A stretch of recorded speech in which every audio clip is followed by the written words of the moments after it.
मालूम नहीं, उसमें क्या किस अनुपात में मिलाया जाता है किसी को अंदाजा नहीं। तो इसलिए बना बनाया बाजार से खरीद लाते हैं डब्बाबंद, और उसमें बहुत सारे केमिकल, बहुत सारे प्रिजर्वेटिव शरीर को भी नुकसान करते हैं और हमारे भोजन को भी बेस्वाद बनाते हैं। इसी तरह से हमारे भोजन में और भी कई गिरावटें आई हैं। इन गिरावटों की एक लंबी सूची है। एक और बड़ी सांस्कृतिक गिरावट हमारे देश में आई है, वो हमारे गीत संगीत में। हमारा जो गीत संगीत है दुनिया में सबसे अद्भुत है। भारतीय संगीत और भारतीय गीतों के बारे में सारी दुनिया मानती है कि ये कुछ विशेष किस्म का यहाँ संगीत और कुछ विशेष किस्म के गीत यहाँ विकसित हुए हैं भारत में। लेकिन और उसके साथ नृत्य भी है। संगीत के 3 हिस्से हैं हमारे देश में, गायन है, वादन है, नृत्य है। तीनों ही विशेष हैं पूरी दुनिया में, और वो भी हमारी सभ्यता, हमारी संस्कृति, हमारी जलवायु, हमारे पर्यावरण, हमारे वातावरण आदि आदि को ध्यान में रखकर विकसित हुए। अगर आप भारतीय नृत्यों के बारे में बात करें तो पहाड़ के जो क्षेत्र हैं इस देश के, वहां पर होने वाले नृत्य और मैदान के जो क्षेत्र हैं वहां पर होने वाले नृत्यों में जमीन आसमान का अंतर आपको मिलेगा। एक उदाहरण से समझाता हूँ। हम मणिपुर जाएं तो मणिपुरी नृत्य हम देखेंगे। मणिपुरी नृत्य में पद संचालन जो होता है, पांव का संचालन जो होता है, वो बहुत धीरे धीरे धीरे धीरे स्लो मूवमेंट में है। और हम अगर मैदान में आके कथक देखना शुरू करें तो पद संचालन उसमें बहुत तेज है, क्योंकि मैदानी इलाके में तेज पद संचालन पर नृत्य किया जाना बहुत आसान है, संभव है। पहाड़ी इलाकों में तेज पद संचालन पर न नृत्य हो सकता है, न उससे शरीर को संभाला जा सकता है। माने नृत्यों का विकास भी हमारे यहाँ हुआ है तो जलवायु और पूरे वातावरण की जरूरत के हिसाब से है। हम हिमाचल प्रदेश का नृत्य देखें, हम जम्मू कश्मीर का नृत्य देखें, हम उत्तराखंड का नृत्य देखें, हम मणिपुर का नृत्य देखें, या नागालैंड का देखें, या मिजोरम का देखें, या त्रिपुरा का देखें, इस पूरे क्षेत्र के नृत्य को आप देखेंगे जो हिमालय से लगा हुआ इलाका है। यहाँ के सभी नृत्यों में एक विशेषता है, पद संचालन बहुत धीमे है, क्योंकि पहाड़ वाले इलाके में होने वाले ये नृत्य हैं जहाँ पर ऑक्सीजन की पहले ही बहुत कमी होती है। इसलिए नृत्य ज्यादा तेज किए जाएंगे, ऑक्सीजन की और ज्यादा कमी होगी, शरीर के लिए भारी पड़ जाएगा, मुश्किल हो जाएगा। अब हम मैदानी इलाके में आते हैं, उत्तर प्रदेश में आते हैं, मध्य प्रदेश में आते हैं, महाराष्ट्र में आते हैं, तो यहाँ के नृत्यों को देखेंगे तो इन नृत्यों का पद संचालन बहुत तेज है, क्योंकि यहाँ ऑक्सीजन की कोई कमी नहीं है और श्वास को लेने में कोई मुश्किल नहीं है। तो नृत्यों का विकास जरूरत जलवायु के हिसाब से होता है। इसी तरह गीत और संगीत का भी विकास वैसे ही होता है, गायन और वादन का। हमारे पहाड़ के इलाके के जो गीत हैं और जो गाने हैं वो बहुत धीमे गाए जाने वाले हैं, जिनकी लय धीमी है और जिनकी ताल मध्य या मंद है। बाकी जो पहाड़ी इलाके से नीचे आप चले आएंगे मैदानी इलाके में, यहाँ के गीतों की गति बहुत तेज है, उनकी लय भी थोड़ी तेज है और उनका बाकी सब कुछ स्वर व्यंजना भी वैसी ही है। तो नृत्य हो, गीत हो, या गायन हो, वादन हो, संगीत हो, ये सब एक खास तरह से विकसित हुआ है इस देश में और हजारों साल की परंपरा में विकसित हुआ है। हमारे यहाँ जो संगीत है उसकी सबसे बड़ी विशेषता ये है, किसी भी बड़े कलाकार को मैंने जब पूछा आप गाते हैं तो क्यों गाते हैं, तो कहते हैं ईश्वर प्राप्ति के लिए। किसी को नाचते हुए देखा, आप कथक करते हैं, आप मणिपुरी करते हैं, आप भरतनाट्यम करते हैं, आप कुचिपुड़ी में जाते हैं, आप जो है किसी भी शैली का नृत्य कर रहे हैं, पूछो नृत्य करने वाले से क्यों कर रहे हैं, ईश्वर प्राप्ति के लिए। कोई गा रहा है ईश्वर प्राप्ति के लिए, कोई नाच रहा है ईश्वर प्राप्ति के लिए, कोई बजा रहा है ईश्वर प्राप्ति के लिए। बहुत बड़े संगीतकारों को जो वादन में इस देश में निपुण है, प्रवीण है, बांसुरी वादक हैं, वायलिन वादक हैं, सितार वादक है, सदोर सरोद वादक है, कई बार मैंने उनको पूछा तो एक ही उत्तर देते, ईश्वर प्राप्ति के लिए। मतलब गीत और संगीत हमारे यहाँ ईश्वर प्राप्ति का अभिन्न अंग है, भगवान को प्राप्त करने का अभिन्न अंग है, माने मोक्ष की तरफ ले जाने वाला सबसे अच्छा रास्ता माना जाता है।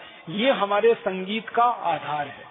अब हमारे यहाँ पश्चिम का अंधानुकरण हुआ और पश्चिम के अंधानुकरण में, खासकर यूरोप और अमेरिका के अंधानुकरण में, हमारे गीत और संगीत की सारी हालत खराब हो गई। न हमारा सुर बचा, न लय बची है और न ताल बचा है।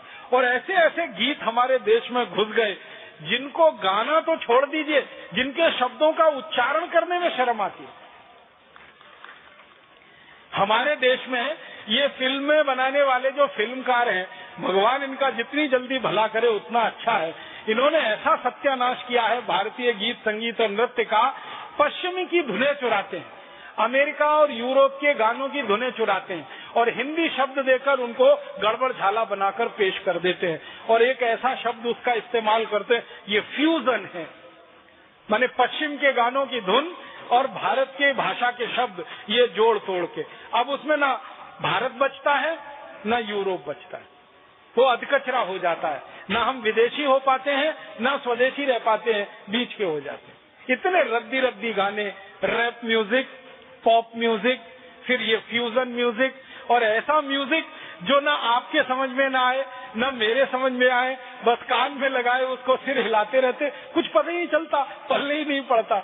हमारे देश में बड़ी बड़ी दीवानगी है पश्चिम के कलाकारों के प्रति। एक थोड़े दिन पहले अमेरिका का कलाकार स्वर्गवासी हो गया, भगवान उसकी आत्मा को शांति दे, माइकल जैक्सन। अब उसके गाने हिंदुस्तान में लोग सुनते हैं, समझ में नहीं आता क्या गा रहा है। फिर उसका डांस भी देखते हैं, वो भी समझ में नहीं आता क्या कर रहा है। कभी कभी तो लगता है कि सर्कस की एक्सरसाइज उसके डांस से अच्छी है, लेकिन लोग पागल हैं, परेशान हैं, दीवाने हैं। वो संगीत भी समझ में नहीं आता क्योंकि वो उनका संगीत है, उनकी जरूरत के हिसाब से उन्होंने बनाया और विकसित किया है। हमारा संगीत हमको समझ में आएगा, उनका उनको। लेकिन ये अंधानुकरण इतना जबरदस्त है कि जो कम उम्र के युवा है ना, 15-16 साल से लेके 20-25 साल के, अगर उनमें से कोई युवा माइकल जैक्सन को देखता और सुनता नहीं है तो वो पिछड़ा माना जाता है। वो 18वीं सेंचुरी का है और जो अगड़ा माना जाता है 21st सेंचुरी वाला, वो वही है जो माइकल जैक्सन को सुने, देखे और समझे, हालांकि पता कुछ भी न चले उसमें। तो ऐसी मूर्खतापूर्ण चीजें हमने हमारे संगीत में कर डाली है, नाश मार दिया है। इतने सुंदर सुंदर गीत इस देश में बने हैं और बहुत सुंदर सुंदर गीत इस देश में चले हैं और बहुत सुंदर सुंदर गीत लोगों के जहन में उतरे हुए हैं, वो सब भूल गए हैं। पश्चिम से आए हुए, अमेरिका यूरोप की नकल किए हुए गीतों को हमने जबरदस्ती गाना और दूसरों को बताना, ये हमारे देश में शुरू हो गया। मुझे सबसे ज्यादा दुख और अफसोस इस बात पे होता है कि भारत में संगीत जो है ना, हर एक काम में है। जीवन के हम जितने काम करते हैं बिना संगीत के हम नहीं करते। हमारे घरों में बचपन से हमने देखा और उच्च स्तर तक हर जगह संगीत दिखाई देता है, हर काम में, क्योंकि हम किसी काम को बोरियत नहीं मानते। हमारे यहाँ कोई भी काम बोरियत भरा नहीं है क्योंकि हर काम में संगीत जुड़ा हुआ है। बच्चे का जन्म हो तो एक खास तरह का गीत, खास तरह का संगीत गाया जाता है, बजाया जाता है, सभी जातियों में, सभी समूहों में। बच्चों का विवाह हो, युवा हो जाए तो खास तरह के गीत गाए जाते हैं, खास तरह का संगीत बजाया जाता है। फिर इसी तरह से जीवन के कोई भी काम हम करें, जैसे हम खेत में गेहूं बो रहे हैं, धान बो रहे हैं, मक्की डाल रहे हैं, बाजरी डाल रहे हैं, तो मैंने गांव में देखा है माताओं को खास तरह के गीत गाते हुए वो खेतों में बुआई का काम करती है और खास तरह के गीत गाते हुए कटाई की जाती है, खास तरह के गीत गाते हुए धान को घर में लाया जाता है, खास तरह के गीत गाते हुए उसको सहेजा जाता है, संवारा जाता है। माने हर काम हमारा गीत संगीत से जुड़ा हुआ है और खास तरह का, विशिष्ट तरह का है। पश्चिम में तो कुछ है नहीं ऐसा, यूरोप में तो कुछ ऐसा है नहीं, अमेरिका में तो कुछ ऐसा है नहीं। जीवन का हर काम संगीत के साथ किया जाए ये तो सवाल ही नहीं उठता, ये तो भारत में ही है। शायद इसलिए है कि भारत में किसी काम में बोरियत नहीं आनी चाहिए, वो काम बोझा नहीं लगना चाहिए, इसलिए गीत संगीत के साथ शुरू किया जाता है और खत्म किया जाता है। मैंने तो, मुझे बचपन का याद है, गाँव में एक दूसरे का घर बनाने में एक दूसरे की मदद करने वाले लोग भी खास तरह के गीत और संगीत से ही करते रहते हैं। किसी के घर में छप्पर डालना है, किसी के घर का छप्पर उतारना है, किसी के घर में खपरेल डालनी है, किसी के घर की खपरेल बदलनी है, पूरा गांव इकट्ठा होता है, खास तरह के गीत गाए जाते हैं और ये सब काम होता चला जाता है। और भारत में ये गीत संगीत जो विकसित हुआ है, इसमें दो हिस्से रहे हैं। एक तो लोक व्यवहार में, जिसको हम लोक धुनों वाले गीत कहते हैं, लोक धुनों वाला संगीत कहते हैं, और एक शास्त्रीय पक्ष का है संगीत और गीत। ये शास्त्रीय पक्ष के जो संगीत और गीत के हिस्से हैं, इनमें राग है, रागनियां हैं, सैकड़ों किस्म के राग हैं, सैकड़ों किस्म की रागनियां हैं, और लोग उनको समझते हैं, जानते हैं, सीखते हैं, सिखाते हैं, सालों साल उसमें जिंदगी लगा देते हैं। कई ऐसे भारत में संगीत के कलाकार रहे हैं, 40-40 साल, 50-50 साल सीखते रहे, और उनको पूछा जाता है कितना सीखा, कहते हैं बहुत थोड़ा सा सीखा, अभी बहुत सीखना बाकी है।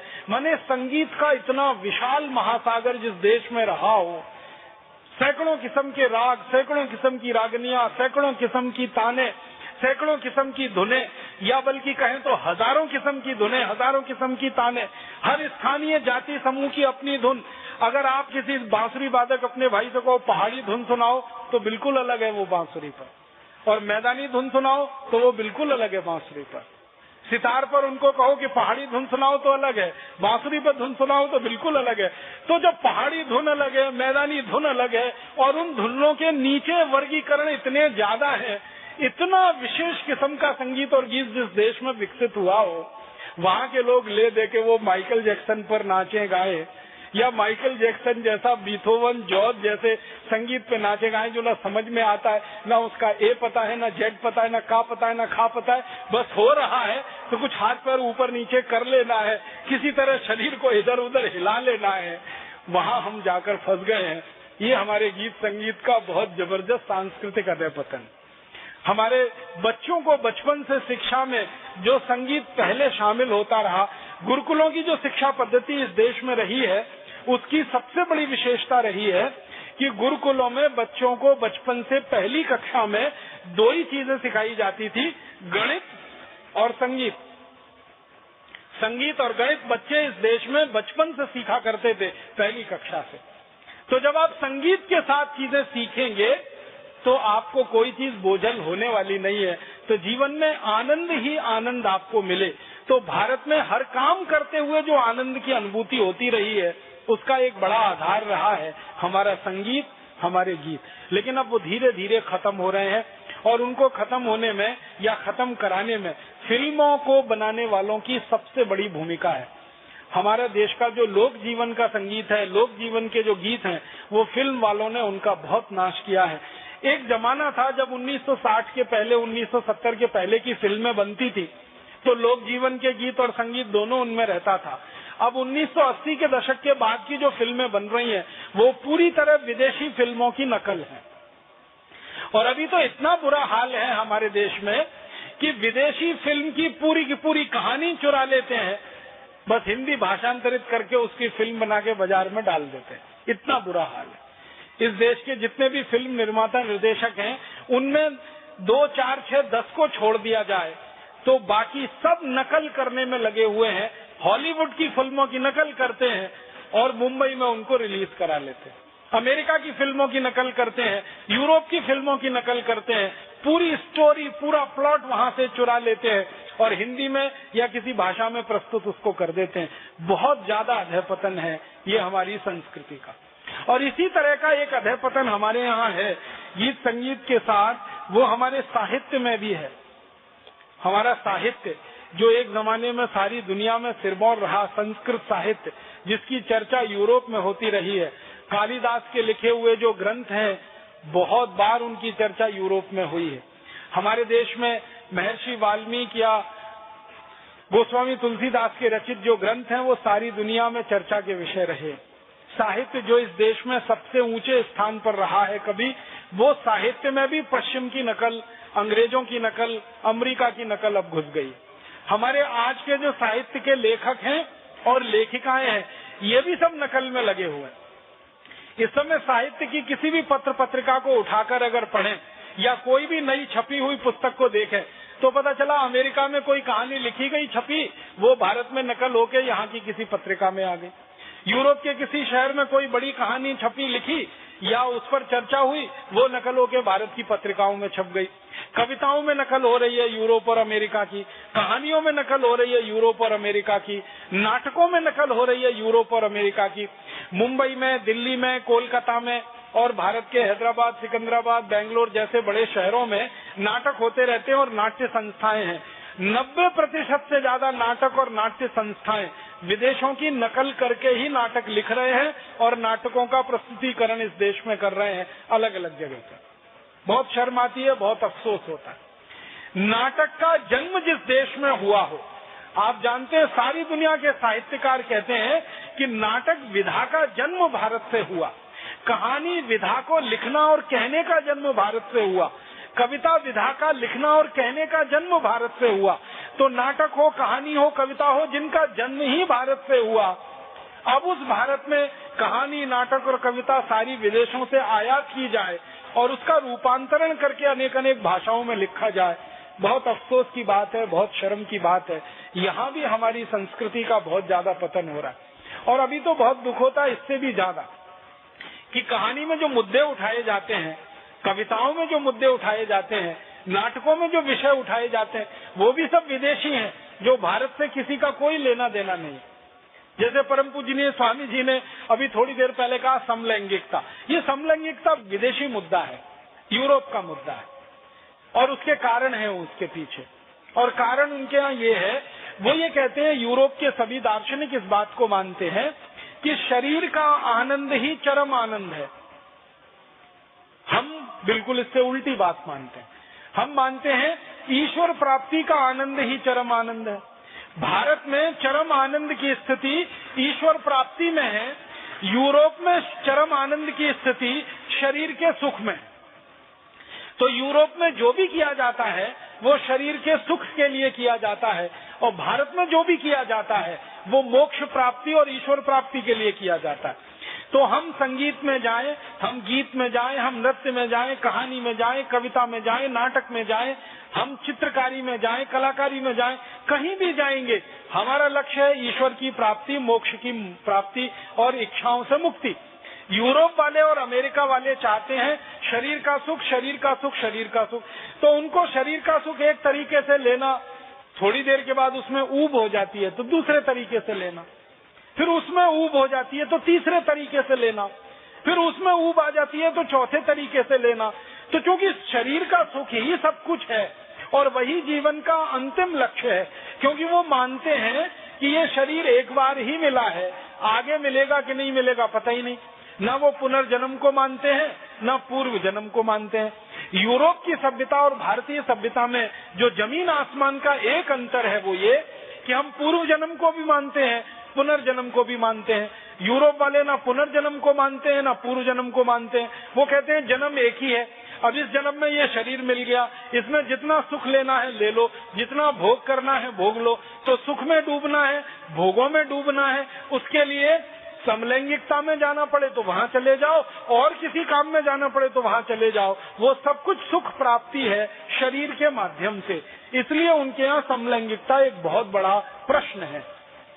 और इतना बड़ा प्रश्न है कि अमेरिका के राष्ट्रपति को अपना चुनाव जीतने के लिए इस पर वायदा करना पड़ता है, तब जाकर वहाँ चुनाव जीता जा सकता है। यूरोप के देशों की सरकारों में जो प्रधानमंत्री और राष्ट्रपति बनते हैं उनको वायदा करना पड़ता है कि समलैंगिकता के प्रश्न पर वो क्या करेंगे क्या नहीं करेंगे, तब जाकर वहाँ चुनाव जीता जा सकता है। माने समाज का बहुत महत्वपूर्ण विषय है वो, और इतना महत्वपूर्ण है आप अंदाजा लगाओ कि अमेरिका के राष्ट्रपति को कानून बनाना पड़ता है कि समलैंगिक लोग सेना में रह सकते हैं, समलैंगिक लोग वायुसेना में रह सकते हैं, समलैंगिक लोग जल सेना में रह सकते हैं, माने वहाँ की पुलिस में रह सकते हैं, कानून में रह सकते हैं, शिक्षा में रह सकते हैं। हर जगह समलैंगिक लोगों के लिए आधार बनाना पड़ता है, स्थान देना पड़ता है, क्योंकि उनके समाज का सबसे प्रमुख विषय है।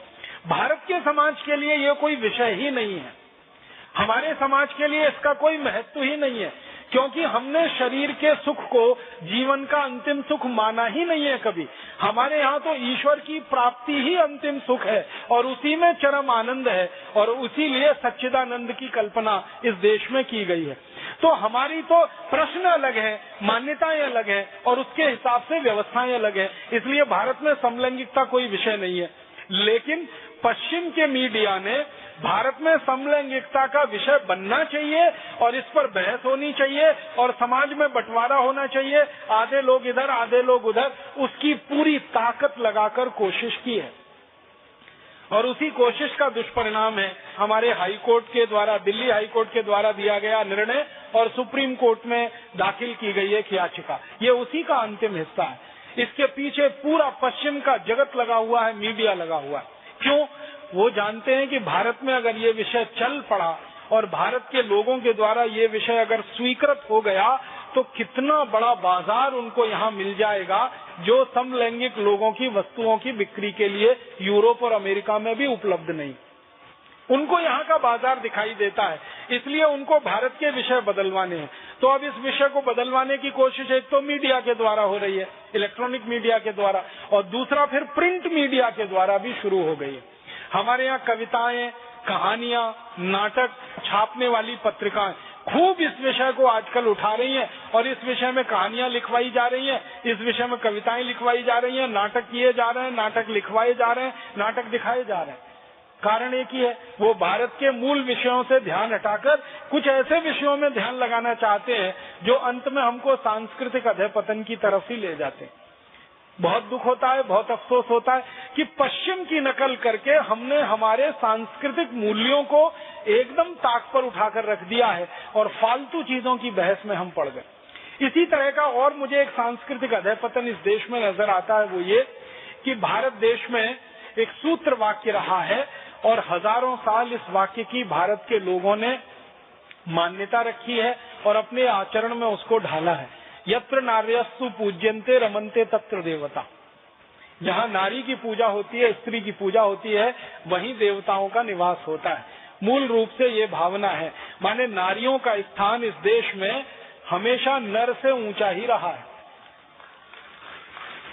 और वैसे भी नर जो है ना, नारी से भारी नहीं हो सकता। नारी में दो दो मात्राएं हैं, नर में नहीं है। तो नारी हमेशा इस देश में नर के ऊपर रही है और इस देश में जब जब परंपरा में, हमारी मान्यता में हम बात करते हैं, संवाद करते हैं, लक्ष्मी नारायण की बात करते हैं, राधा कृष्ण की बात करते हैं, सीता राम की बात करते हैं, राम सीता की बात कम होती है, नारायण लक्ष्मी की बात कम होती है, लक्ष्मी नारायण की बात होती है, सीता राम की बात होती है, माने उमा महादेव की बात होती है। तो हमारे यहाँ तो यही है, नारी तो हमेशा ऊपर है। कारण उसका है कि भगवान ने कोई विशेष गुण दिए हैं उनको और जीवन को चलाने में उनकी क्षमता हमेशा नर से बड़ी है। हम सामान्य रूप से अपने जीवन में देखते हैं, किसी बच्चे का पिता मर जाए लेकिन माँ जीवित हो, उसका लालन पालन बहुत आसानी से, बहुत अच्छे से हो जाता है। जिस बच्चे की माँ मर जाए, भले पिता जीवित हो, उसका लालन पालन होना बड़ा मुश्किल हो जाता है। जिसकी माँ चली गई, उस बच्चे को संस्कारों का मिलना बहुत मुश्किल हो जाता है। ये भारत में बहुत स्पष्ट दिखाई देता है। तो माँ का होना बहुत बड़ी बात है हमारे जीवन की प्रक्रिया में, इसलिए माँ का स्थान भी ऊंचा है इस देश में। और माँ का स्थान ऊंचा रहा, वैदिक काल में तो सबसे ऊंचा रहा है और वैदिक काल के बाद मध्य काल में भी 8वीं शताब्दी तक बहुत ऊंचा रहा है। ये जब से विदेशी हमले हुए और विदेशी सभ्यता में हम थोड़े से पराधीन होते गए, विदेशी आचार विचार हमारे जीवन में आ गया, विदेशी आक्रमणकारियों के जीवन शैली से हम प्रभावित होने लगे, तब से हमारे नारियों का स्थान नीचे होना शुरू हो गया और वो गिरता चला गया। अंग्रेजों के जमाने में तो सबसे ज्यादा गिर गया, फ्रांसीसियों के जमाने में, पुर्तगालियों के जमाने में बहुत गिरा, अंग्रेजों के जमाने में सबसे ज्यादा गिरा। उसके पहले थोड़ा बहुत मुगल शासन काल में भी गिरा। तो वो गिरावट हम में आती गई। अब वो गिरावट हमारी खत्म होनी चाहिए थी, लेकिन आजादी के बाद हम जब इस सारे विदेशी प्रभाव से मुक्त हो गए, ये गिरावट रुकी नहीं है, ये बढ़ती ही चली जा रही। इसका मतलब क्या है? विदेशी प्रभाव से शारीरिक रूप से हम मुक्त हो गए, लेकिन बार बार मैं कह रहा हूँ, मन से और आत्मा से अभी भी हम विदेशी प्रभाव में ही हैं। तो नारी को देखने की जो दृष्टि अंग्रेजों के समय में, नारी को देखने की जो दृष्टि फ्रांसीसी और पुर्तगालियों के समय में इस देश में आई, कमोवेश वही दृष्टि अभी भी हमारी आंखों में बसी है और उसी का प्रभाव है जो नारियों की इस देश में बेइज्जती और दुर्गति हो रही। अंग्रेजों की मान्यता, यूरोप वालों की जो मान्यता है ना, वो नारी के लिए पता है क्या है? बहुत खराब लगता है। सारे यूरोप के दार्शनिक एक बात पर सहमत हैं और वो बात ये है कि नारी में आत्मा नहीं होती। यूरोप के सभी दार्शनिक ये कहते हैं। अरस्तु कहता है, सुकरात कहता है, लेविनिज कहता है, दिकार्ते कहता है, सारे यूरोप के दर्शन शास्त्री एक से लेकर अंतिम तक सब कहते हैं स्त्री में आत्मा नहीं होती और स्त्री वस्तु के तरह की होती है। जैसे मेज होता है, जैसे कुर्सी होती है, वैसे स्त्री होती है। जैसे कपड़े होते हैं वैसे स्त्री होती है। मेज कुर्सी को समय आने पर फेंक दिया जाता है, वैसे स्त्री को फेंक दिया जा सकता है। समय आने पर मेज कुर्सी को बदल दिया जाता है, ऐसे स्त्री को बदल दिया जाता है। तो यूरोप और अमेरिका के दार्शनिकों ने ये जो मान्यता बनाई और उस मान्यता के हिसाब से अपने देश में सैकड़ों साल उन्होंने जीवन चलाया, वही मान्यता धीरे धीरे हमारे देश में भी आई जब हम यूरोप और अमेरिका के प्रभाव में आ गए।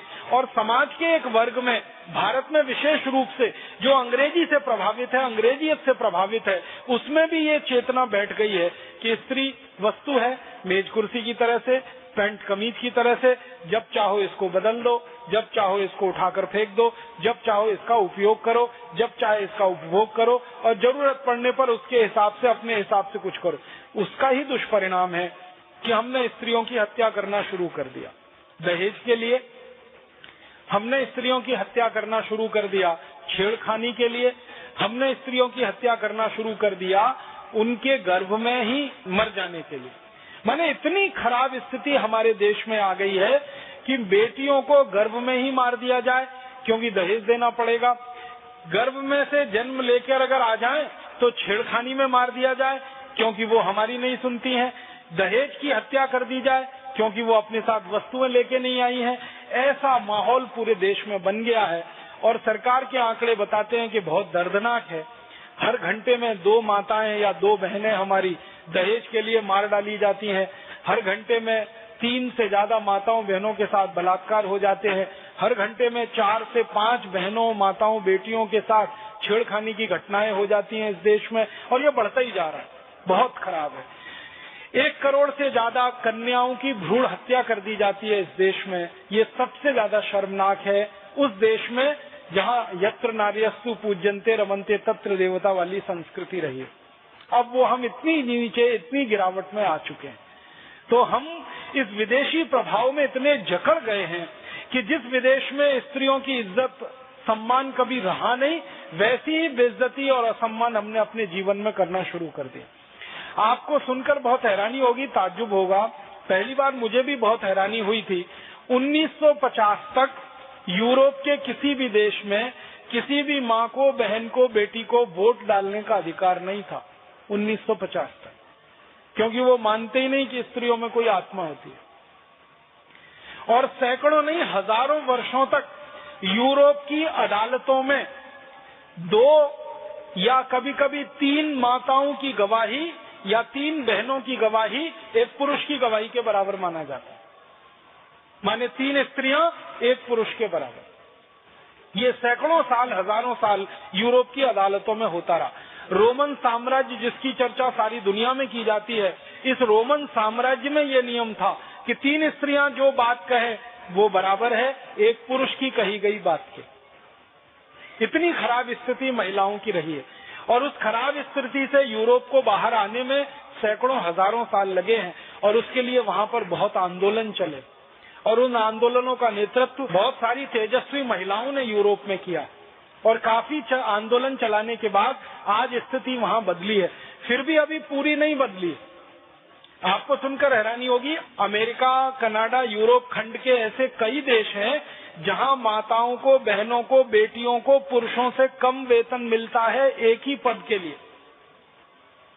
एक पुरुष है वो मैनेजर है, एक स्त्री है वो भी मैनेजर है, दोनों का पद बराबर है, लेकिन सिर्फ स्त्री है इस कारण से उसको वेतन कम मिलता है और वो पुरुष है इस कारण से उसको वेतन ज्यादा मिलता है। अभी भी कई देशों में ये स्थिति है 21वीं शताब्दी के आने के बाद में। 40 साल पहले तक यूरोप के देशों में बैंकों में माताओं को खाते खोलने का अधिकार नहीं था। माताएं, बहनें, बेटियां खाते नहीं खोल सकती थी। खाता खोलते थे या तो उनके पिता या उनके पति, उनमें वो अपना जॉइंट अकाउंट रख सकती थी, अलग से स्वतंत्र रूप से खाता खोलने का अधिकार उनको नहीं था। इतनी गिरावट उनके यहाँ स्त्रियों और माताओं को लेकर रही है समाज में। उसी का असर हमारे देश पर भी आ गया, क्योंकि 250 साल हम अंग्रेजों के गुलाम हो गए और उसके पहले विदेशी प्रभाव में थोड़े बहुत आ गए। तो उसका असर अब चलते चलते यहाँ तक आया कि भारत में भी दहेज हत्याएं, भ्रूण हत्याएं, माताओं के साथ छेड़खानी, माताओं के साथ बलात्कार की घटनाएं, माताओं को, स्त्रियों को, बेटियों और बहनों को भोग की वस्तु समझना, उपभोग की वस्तु समझना, इसलिए उनके साथ छेड़खानी करना, इसलिए उनके साथ अन्य